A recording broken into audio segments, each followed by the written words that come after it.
Hey there, welcome to the channel. Today I'm going to show you how you can log into your credit card account of the Wells Fargo bank from your PC.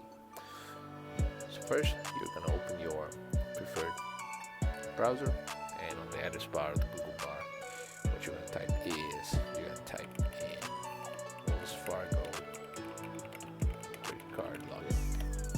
Click on enter.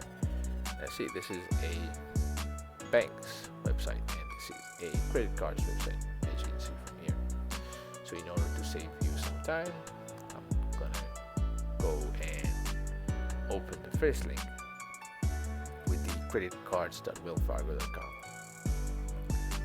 It's easier that way. So now if you're in here, you're gonna go and click on sign on.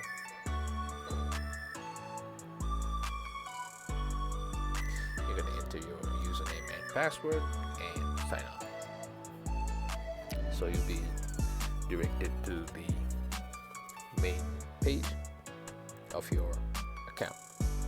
From there you can make payments, you can check how much credit you have accumulated over time, or schedule payments.